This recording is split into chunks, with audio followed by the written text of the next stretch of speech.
你知道中国古代的僵尸有飞天变身的能力吗？而我们现在熟知的僵尸，其实跟西方的吸血鬼也有一点关系吗？今天就让我们一起来聊聊令人闻风丧胆的僵尸吧。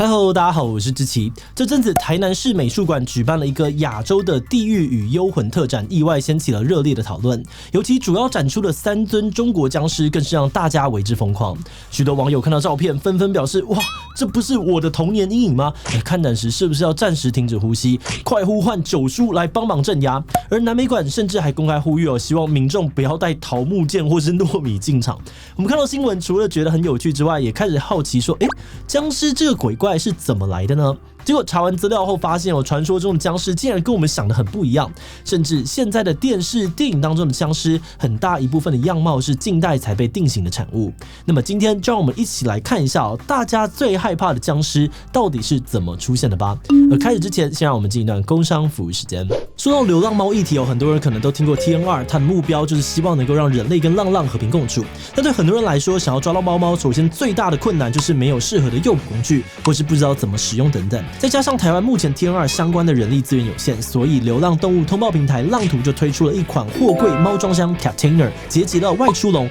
诱捕笼、猫家具的需求，让你不管是要宠爱家猫，还是想要帮助浪猫，都能够一起加入诱捕的行列。它有4大使用情境，例如有养猫的人，除了平常可以把它当成是外出笼使用，放在家里变成猫咪喜欢的家具；遇到浪猫呢，需要诱捕的时候，也只要装上这个电控模组就能够轻松完成。而另外搭配浪图开发的配件，也还能有更多的变化。根据统计，现在全台有35万的养猫户，如果每户每年呢都能够帮助1只浪猫绝育，那成果将会非常的可观。目前货柜猫装箱呢在集资平台开放预购，想要宠猫或是帮助浪猫的你，快点到下方的资讯栏去看看吧。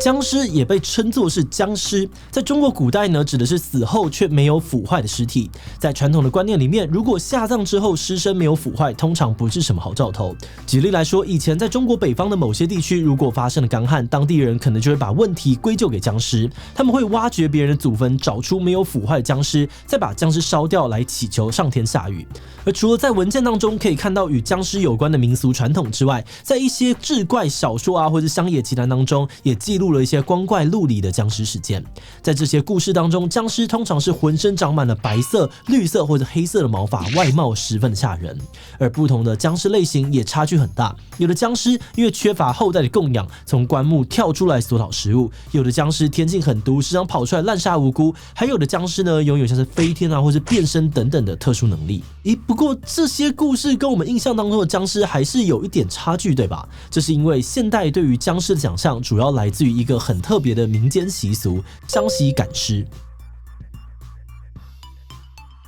传说中，在中国湘西这一带的地方呢，曾经盛行着独特的赶尸术。由于湘西大多是崎岖的山地，山地资源相对贫瘠，许多年轻人只能到外地打拼但是很多人却因为战乱、疾病不幸身亡，客死异乡。而为了让这些人们呢可以落叶归根，专业的赶尸人会在尸体还没有腐化的时候，带领尸体回到湘西老家。怎么个带法呢？根据民间的传说，在赶尸的队伍当中，走在最前面的道士会手持招魂的法器为尸体引路，而后面的尸体呢，则被法术控制，或走或跳的跟着道士回乡。那当然，这样的故事听起来不太合理。有不少人认为所谓的赶尸其实是2名扛尸人使用竹竿把尸体从腋下撑起来，方便运输。而因为搬运的时候，竹竿会上下的晃动，在旁人看起来就像是尸体在跳着走一样。也有人认为呢，道士后面跟着的僵尸其实是活人假扮的尸体，用来糊弄其他人而已。真正的尸体已经被肢解，背在这个竹笼里面，方便搬运。等到抵达目的地之后，才会重新组装。而其他呢，还有很多种猜测。但是由于缺乏完整的文献湘西地区的口述历史也常常有夸大的部分，没有人真正了解赶尸术的秘密，所以江西赶尸的真实样貌到现在都还是充满着谜团。不过，尽管证据不足，但湘西赶尸的传说因为太过惊悚离奇，还是在民间广为流传，也成为之后不少僵尸片的灵感来源。现在大多数人对于僵尸的印象都来自于香港的僵尸片。早从1930年代开始，香港的黑白电影就已经陆续出现过僵尸啊、湘西赶尸的作品。但是由于风格有些怪异内容上面也大多是模仿西方恐怖片的简陋之作，并没有特别受到欢迎。而到了1980年代初期，原本热门的功夫片逐渐式微，拍摄功夫片的剧组开始尝试转型。当时动作明星洪金宝创立的宝和电影公司，决定融合功夫喜剧与鬼怪元素，制作了电影《鬼打鬼》，也开辟了灵异功夫片这一条新路线。没有想到，集结了武打、搞笑、惊悚于一身的灵异功夫片，成功抓住了观众的口味，而票房呢也大丰收，让宝和电影继续的寻找其他的鬼怪题材，延续灵异功夫片的热度。于是，在1985年，他们以僵尸为主角，推出了香港僵尸片的经典之作《暂时停止呼吸》。暂时停止呼吸这部电影成为了后来许多僵尸片取材的经典。首先这部电影确立了茅山道士 vs 僵尸的正反派对抗，僵尸会因为不明原因跑出来危害人间，而道士会使用民间的茅山术，像是桃木剑啊、糯米、黄纸符来降服僵尸。因此，后来这种类型的僵尸电影又被称为是茅山僵尸片。而另外，电影当中的背景设定呢，也大幅的沿袭了过去功夫片的套路，像是功夫片常见的师徒制、清末明初的时代背景，还有逗趣的武打情节，都被这支电影沿用。所以呢，就影评人认为香港的僵尸电影呢，只是功夫片的借尸还魂。而在角色设计的部分，暂时停止呼吸将过去港片对于僵尸的描绘呢加以改良，融合了湘西赶尸与其他的民俗传说。除了把僵尸定调为身穿清代的官服、头贴符咒、跳跃前进的鬼怪之外呢，也加入了能够察觉人类呼吸这样子的经典设定。这也是为什么现在呢，大家会有遇到僵尸要憋气这样的说法。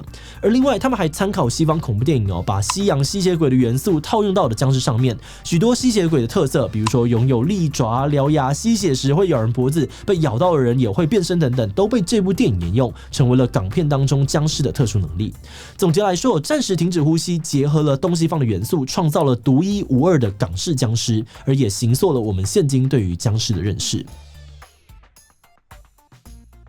暂时停止呼吸上映之后呢，大受观众欢迎，票房开出了红盘，而片商也决定乘胜追击，以1年1部的速度推出系列续作，像是僵尸家族、灵幻先生等等的电影呢，都获得了不错的成绩。而主要饰演道长的九叔林正英呢，更是一炮而红，成为了华人圈当中降妖除魔的代表人物。暂时停止呼吸的大成功，引起了同业的争相模仿，每年都有好几部的僵尸电影上映。那虽然这些影片情节都不太一样，但大部分呢都延续了茅山道士 vs 僵尸的经典套路。而眼看着僵尸片在香港这么的抢手，台湾也开始跟风，在当时推出了僵尸大闹西门町、僵尸小子等等的作品，想要搭上这波热潮的顺风车。而部分的僵尸片呢，还跨出了华语地区，像是在日本香港僵尸片也大受欢迎，甚至还推出了红白机的游戏作品《灵幻道士》。1985到1990的这段期间呢，僵尸电影如雨后春笋般不断冒出，成就了香港僵尸片的黄金年代。不过热潮来得快也退得很快，僵尸片很快就遇到了不小的挑战。